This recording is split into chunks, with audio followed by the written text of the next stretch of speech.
Okay. Thank you very much, members of the press. I'm Babu Owino, Member of Parliament for Embakasi East constituency. Today, I want to comment about the hostile takeover of certain functions and the key functions of the county government of Nairobi, which were transferred from the county government to the national government. Yesterday, we did see the signing and the transfer, which we describe as hostile, of certain key functions of the county government to the national government. This process was illegally done in the first place, and we are being informed that public participation is supposed to be done after the signing of this agreement. This is completely unconstitutional, unlawful, and I don't see the need why the national government should move in a hurry to take the functions and or kill the spirit of devolution within Nairobi County.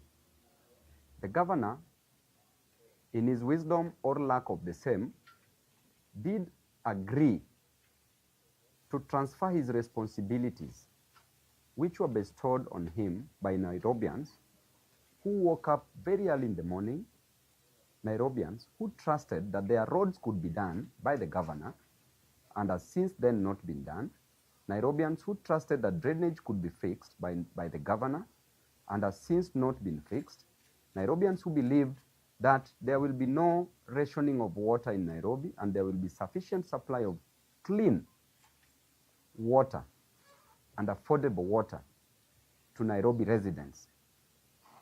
Nairobians believed that the Nairobi County would be clean. There would be no garbage within the city. They did believe that jobs would be provided to Nairobians. They did believe that health facilities would work and the medics, the staff, would be paid well. Nairobians also believed that they could have low cost of living as opposed to what we are experiencing currently. What did we see? Nairobians trusted the wrong person, gave power, gave responsibility to a person who was not qualified for the job. That is Governor Sakaja. He's become a disappointment. He's been singing of Nairobi working, and indeed, the transfer of functions to the national government is a clear sign that the governor is a born incompetent governor, a governor who cannot deliver services to the citizens of Nairobi. So Nairobi is at a great loss, and we are mourning, deeply mourning, we are grieving the transfer of functions from the county government to the national government. We are mourning the fact that the government has disappointed Nairobians. When you go to Mama Lucy Hospital, you get a death trap in the name of a hospital. No drugs within the hospital. There's a lot of negligent activities occurring at Mama Lucy. Our mothers being treated disrespectfully. No respect at all. Our mothers are delivering on the floors. Doctors are not paid. Medics, nurses are not paid. Services are not run there. And it is a shame. The other day you saw at Embakasi Hospital that a body has been detained for more than 2 months now. A family has spent all their earthly belongings, doing everything humanly possible to take care of medical bills, selling all they had, investing in medical services, fees. All the savings that they had been invested in the same, only for you to detain a body. There was a case that was decided by the then Justice Majanja, may his soul rest in peace, as he was then called. He did say that there is no property in a dead body, that a dead body has no economic value, And therefore, as a governor, you say, and you want Nairobi to work. Nairobians are mourning because of your incompetence. You've let us down, and the national government, you are also very incompetent. So an incompetent body taking over another incompetent body in the name of delivering. What a shame. This is a race of two pygmies competing on who is taller than the other. What a shame. Nairobi itself has not received serious projects from the national government. Then the national government is coming in the name of delivering Nairobians from the bondage of incompetence, from the graveyard of corruption, from the cemetery of confusion. And clearly, this is a sham. Governor Sakaja has reduced himself because right now he's going to work under the county government, under the national government of Kenya, which means that all his roles have been waived. He has transferred all his responsibilities to the national government. So we condemn this act, and I know that there's nothing new that is going to happen. Transfer of a function like roads, transfer of functions like water, street lighting, and garbage collection. This is just going to be new corruption. First of all, the national government should explain to Nairobians where the on-source revenue is for Nairobi. The governor did transfer these functions the first few months he got into his office, because the governor only has a right to view only the servers, where the on-source revenue is collected. And I will come back here with the dossier where the on-source revenue is collected at Interior Office. I have all that. There was a recommendation that the governor ought to have been prosecuted. He's being protected by the higher powers. And Nairobi can run itself. Nairobi is not that incompetent.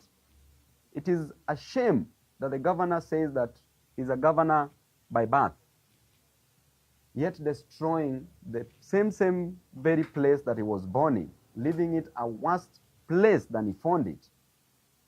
But there's hope for Nairobians.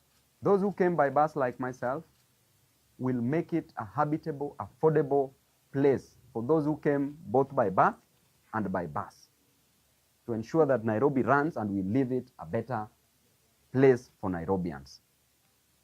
So in that spirit, I want to tell Nairobians never to entrust, never to put their trust in such a born incompetent person. This time round, Nairobi will not reason with dimples. Reasoning will be with brains. It will be brains versus dimples. It's upon you to choose what will salvage you from the shackles of unemployment within Nairobi and get a clean, better, motorable city. A city under the sun, as we are proud of it. Therefore, I will invite questions from members of the press.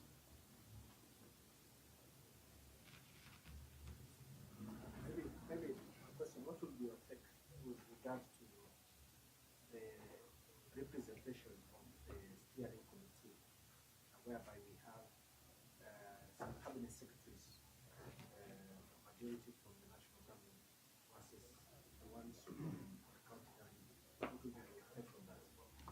First of all, Mr. Leto, that's a very intelligent question because, you clearly know the answer of what is going to happen, because 2/3 of these members of the committee are going to come from the coming from the national government. That means that 8 out of 12 of them are from the national government under the leadership of the Prime Cabinet Secretary. It means that the governor will be relegated into a secretary of this committee. not even a deputy governor. So I don't even know the role of a deputy governor, what he's going to perform in that committee, if he will be included. That clearly tells you that there's a hostile takeover because of that imbalance of the numbers. And it was probably done to incorporate a few members of the county government just to avoid shaming the governor. And this is a very sad thing because if the national government has already signed and the governor has signed, then one thing also comes which is very unconstitutional about the public participation. That they are saying they want to do it within a period of 14 days. We have 17 constituencies and 85 wards within Nairobi. Is it even practical? But going by the doctrine of legitimate expectation, the moment they sign it, then it means that they already know the outcome. There's already an expectation that it is going to be implemented, because the moment it is signed, now it should be implemented.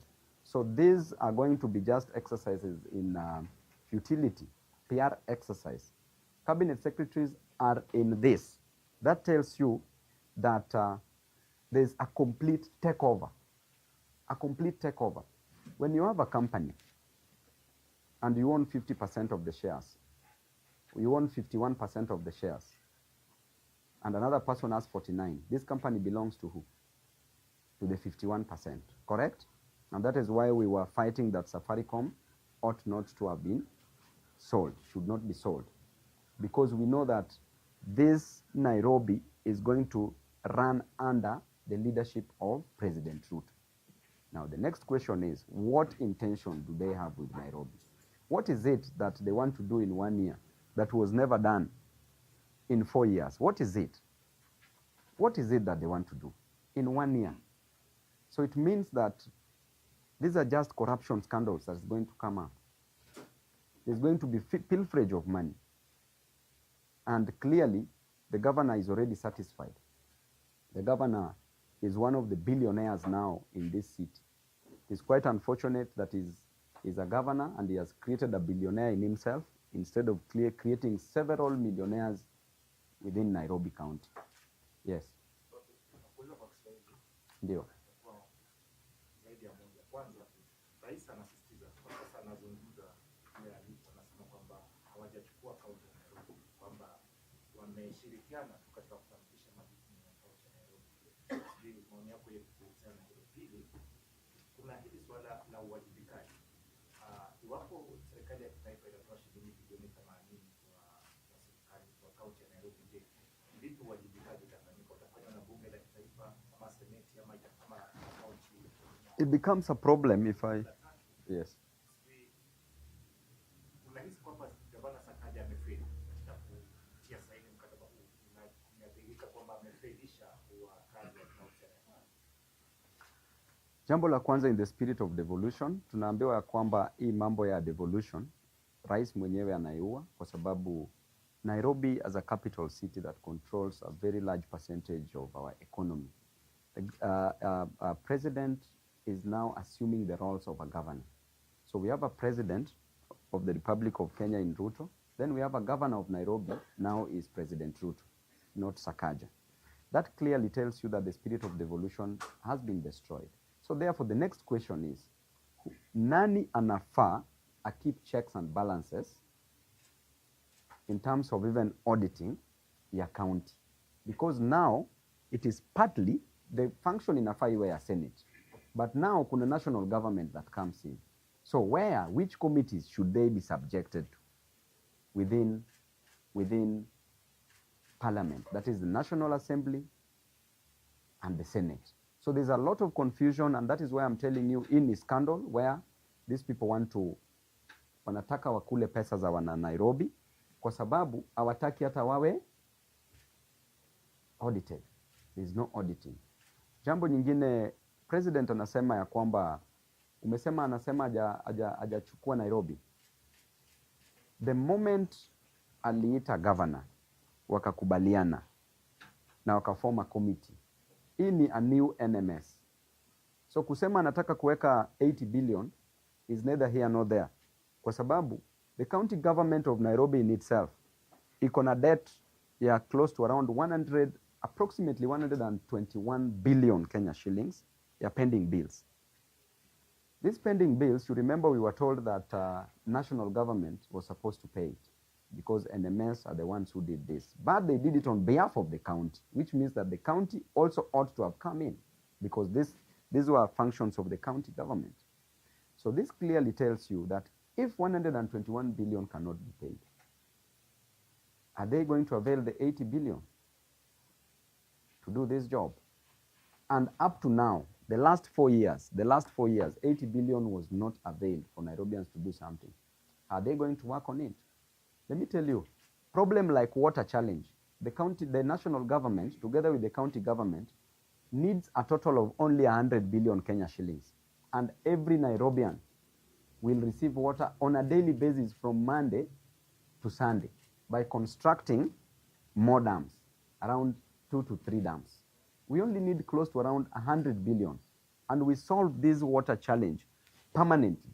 And that 100 billion can come from the county government and the national government. County government alone, according to the recent World Bank report, clearly states that county government should be having an on-source revenue of close to around 67 billion Kenya shillings. Out of that, 37 billion is coming from these billboards and the billboards advertisement, sorry. So 37 billion. So which means that if a governor is competent enough, should be collecting 67 billion. Then with an additional of approximately over 20 billion from the national government, that's 87 billion Kenya shillings. But what do we always declare? We have a budget of 43 billion Kenya shillings annually. The governor has never reached even a collection. We've never implemented this budget fully because every time the government is boasting of having collected 12 billion, that is what he declares. Meanwhile, he has only a right of viewing only. So it means that the fact that he agreed that he should be viewing means that there's money that he gets from the back door. Okay? So this Nairobi is a graveyard of corruption. All these things which are being introduced is just about corruption. We've been told these things severally. We've been told that jobs will be given to the youth. We've been told that a mama mboga will graduate from selling a mboga to owning a supermarket. We've been told that a boda boda rider will graduate from having a boda boda to having matatus. We've never seen these things happening. Now you are being told again that 80 billion will be availed for Nairobians. Meanwhile, in only one financial year, Nairobi should be run on 87 billion Kenya shillings. So that is even an understatement, which means that they are collecting so much money that they are not declaring. The other day, the Auditor General was complaining. Audit report was showing that the county government of Nairobi, they, through the controller of budget, approved funding to the county government of Nairobi, and these funds disappeared. Actually, they're even using private companies to siphon these monies. 150 million disappeared. I hope you saw that. It was everywhere. So what does that tell you about the state of our county? So what was your last question? Okay. Yeah, one question then. Yes. You've expressed your dissatisfaction with both the national and the county government in terms of governance. Yes. What would be the solution for the remaining 1 year for the elections? What would you prescribe? What I can easily tell you is that Nairobi, as at now, is not functional. What couldn't be done in 4 years cannot be done in 1 year. There's a reason why we are elected in office for 5 years, so that you prorate and you use your budget. Nairobi is run on a budget, and there's an on-source revenue together with the national government revenue that we receive.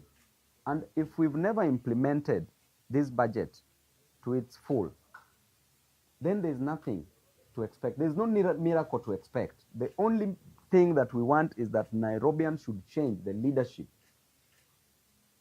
of Nairobi so that when we come in, we deliver these services. As a member of National Assembly, you've seen my great work at Embakasi's constituency. We were ranked as the best member of parliament in Kenya, beating all even the government members of parliament with all those resources. It means that if little could be given to us, then we can manage even more. If we could manage little, we can manage more. And we just want an opportunity where we can help majority of Nairobians get services. We want to create an enabling environment for even Nairobians to do business.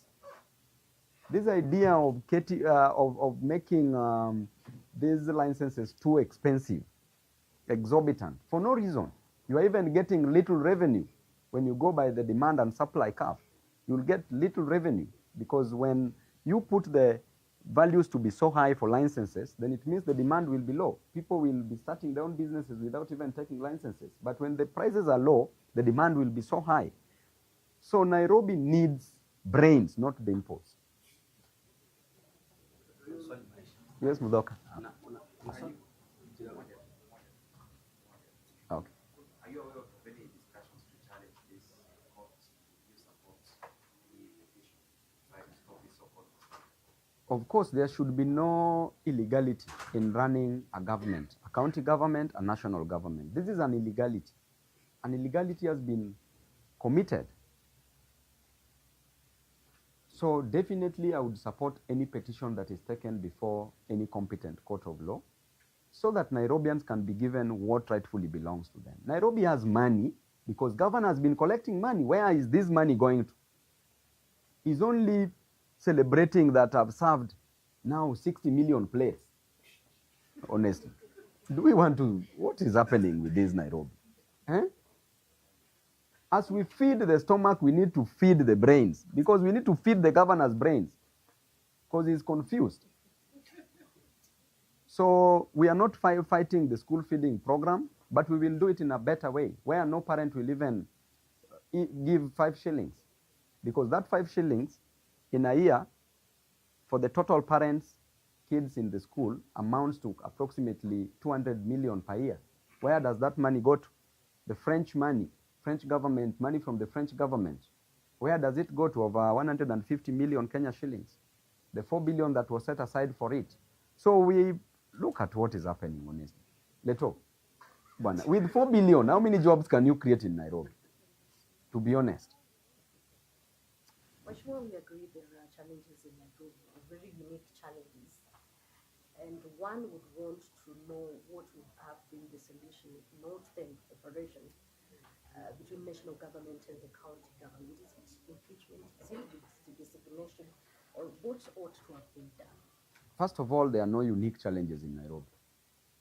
That is just a creation from a culture that we come from, that Nairobi has unique. Nairobi has no unique challenges. When a road is a unique challenge, preparing a road, building a road, is it a unique lease? So you can just say, I'm a governor, you wake up, you dream, you say that this road is bad, make this road. Is that unique? You say that garbage iko pale, ukienda pale city market, there's garbage everywhere. You say, garbage, I want it to be clean. Is that a unique challenge? Sweeping and collecting garbage. Is it a unique challenge, Leto? Yani you say, I want to create jobs for Nairobians. Is it unique? To be honest. He is the greatest cartel, because this is the man who has stolen money meant for Nairobians. And you know, you've seen all this. The DCI at one particular point had recommended that this person was supposed to be arrested. Actually, the file is with the DPP. I don't know why the DPP is sitting on this file. Let me tell you, my brother. Nairobi, the problem is the governor. Me as Babu Owino, if I want to finish even 100 cartels at a go, I've been elected as a governor. You have the people, you have the instruments of power, and then you have the will, the passion, and the energy to change lives of Nairobians. If I give you a job as a cartel, nikakwambia collect takataka, legally done, and you don't do it, you want money to be paid hewa, sintakuhamisha Nairobi. I will just come to your house and tell you, do our work as Nairobians, ama uhame Nairobi. One, the moment you have the instruments of power and you have the people, who is the, kana cartel shtua you? Bwana cartel atarudi ataishi huko kwa mstuni. This is just jokes, because these cartels are the ones who are funding the governor. The moment you are funded by these cartels, the moment these cartels, when he got into office, these cartels gave him around 3 Range Rovers. You already have Range Rovers. You are now excited. You are smiling like Kibaki on a 40 bob coin. So, guys, bwana, let us not joke around, bwana. Nairobi needs serious leadership. Serious leadership. You are given Range Rover. How will you deal with these cartels? You are the one who's eating money. You are the bigger cartel. Bwana, these cartels, I can finish them in 1 week. 1 week, and there will be no cartel in Nairobi. This work does not need jokes. It needs serious people. Away from Nairobi, I know there are demonstrations or rather protests by our opposition, united opposition on Friday because of IG Kanja. Are you going to be part of that team? And what do you think ought to be done on what is happening to Kenyans who attend to your rallies? It's very important to learn from history and note that even the current president of the Republic of Kenya, at one particular point, he was in opposition. And by the time that they were being tear-gassed and lives were lost, clearly he should learn something from it, because he should not serve us with the same medicine. And I'm so disappointed with the governments of the day, the regimes that are coming in, because we have rights that needs to be protected. We've come from very far. Right to picket, enshrined in the Constitution. A right to speak. Freedom of speech is the oxygen of democracy, Liz. So, by the end of the day, why do you want to tear gas your opponents? It is only fear that can make you tear gas them. Otherwise, if you are confident that you're going to win, then why don't you let your opponents also do their stuff? Why do you tear gas people in a church? Why do you kill? We went to Kajiado, Kitengela, a very peaceful rally, then police starts rioting just next to us. Starts throwing tear gas everywhere. Is that not rioting? And then killing a person, an innocent Kenyan, whose only mistake was to come and listen to the solutions that we are giving, whose only mistake is to protest against high cost of living, whose only mistake is to protest against unemployment, whose only mistake is that he doesn't have money to pay fees for his kids, to pay rent and to buy food. And then that person, you send him to his grave. Honestly, what are we trying to do? Kanja should resign. Actually, kazi yake imeisha. Atoke kwa ofisi very fast. This is a man who should leave office. You know, wanasemanga, oh, why are you saying this? Are you not scared of what? Kanja should leave. See, time yake expire. He's in office now illegally, right? He should leave immediately. So I support this demonstration. Na huwa nasema, hii nchi yetu. Liz, nini litoa wazungu hapa Kenya? Maandamano. Si ni kweli? Nini lileta multipartyism? Watu wa media tuongee, mnajua hizi vitu mko na records. Nini ilileta multipartyism? Nini imeweka Mbadi kwa ofisi?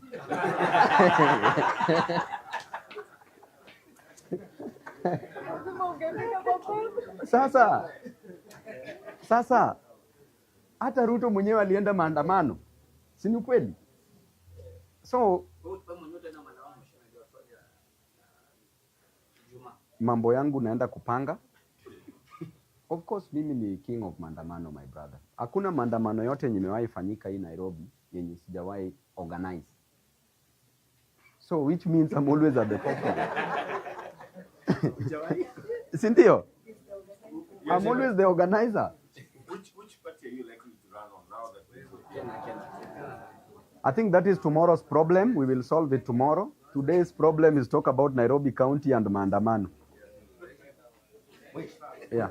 Kuna kitu jana gavana kwenye hotuba yake alimention akasema kwamba the last time such a document was signed, and you know whom he was referring to. Yeah, there's a very important question here. Yes.